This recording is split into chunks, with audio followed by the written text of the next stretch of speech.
நீங்கள் பார்த்துக் கொண்டிருப்பது நியூஸ் 21 செய்திகள். தமிழ்நாடு செய்திகளை உடனுக்குடன் தெரிந்து கொள்ள நியூஸ் 21 செய்திகளை பாருங்கள்.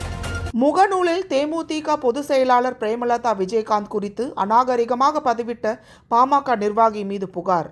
தருமபுரி மாவட்டம் பாலக்கோடு பாமக ஒன்றிய செயலாளர் துரை என்பவர் தன்னுடைய முகநூல் பக்கத்தில் மத்திய அரசு மக்கள் தொகையுடன் சாதிவாரி கணக்கெடுப்பு நடத்தப்படும் என்று அறிவித்திருந்த நிலையில் இது குறித்து தேமுதிக பொதுச் செயலாளர் பிரேமலதா விஜயகாந்த் செய்தியாளர் சந்திப்பில் தேமுதிக சாதி மதங்களுக்கு அப்பாற்பட்டவர்கள் என்றும் ஜாதிவாரி கணக்கெடுப்பு அவசியமானது, அதை வரவேற்கிறேன் என்றும் தெரிவித்திருந்தார். இதற்கு பாலக்கோடு பாமக ஒன்றிய செயலாளர் துரை என்பவர் தன்னுடைய முகநூல் பக்கத்தில் பிரேமலதா விஜயகாந்த் அவர்கள் ஆபாச வார்த்தைகளால் அநாகரிகமாக பதிவிட்டுள்ளார். இதற்கு தேமுதிகவினர் எதிர்ப்பு தெரிவித்து பாமக அரசியல் அநாகரிக கட்சியாக பிரதிபலிப்பதாகவும் பெண் என்றும் பாராமல் பிரேமலதா விஜயகாந்த் குறித்து அநாகரிகமாக பதிவிட்ட பாமக ஒன்றிய செயலாளர் துரை மீது தமிழக அரசு கிரிமினல் வழக்கு தொடர்ந்து கைது செய்ய வேண்டும் என பாலக்கோடு காவல்துறை துணை கண்காணிப்பாளர் மனோகரன் அவர்களிடம் தேமுதிக மாநில அவைத்தலைவர் இளங்கோவன், மாவட்ட செயலாளர் விஜயசங்கர், குமார் ஆகியோர் புகார் மனு அளித்தனர்.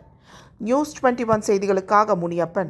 ஒரு ஜாதிவாரி கணக்கெடுப்பு நடத்துகின்ற பொழுது, மக்கள் தொகை கணக்கெடுப்பு நடத்துகின்ற பொழுது இதையும் சேர்த்து நடத்துவதாக மத்திய அரசு அறிவித்திருக்கிறது.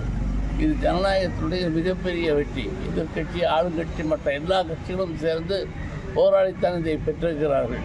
இதை பற்றி ஒரு நிருபர் எங்கள் அன்புக்குரிய பொதுச் செயலாளர் அன்புள்ள அந்நியார் அவர்கள் தெளிவாக சொன்னார்கள்.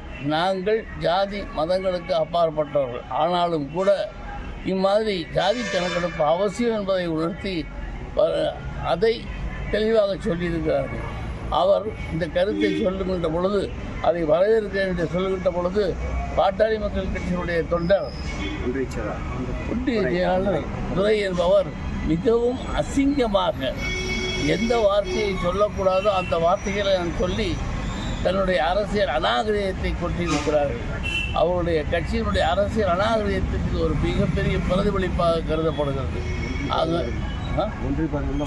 ஆகவே அவரை தீவிரமாக விசாரித்து இதை பார்க்கின்ற பொழுது இதை போல பல பதவிகள் பதவிட்டாலும் கூட இதை முழுமையாக எடுத்து எங்கள் கட்சியுடைய சார்பில் இதை கம்ப்ளைண்ட்டாக டிஎஸ்பி அவர்களிடம் கொடுத்திருக்கிறோம், போலீஸ் ஸ்டேஷனில் கொடுத்திருக்கிறோம்.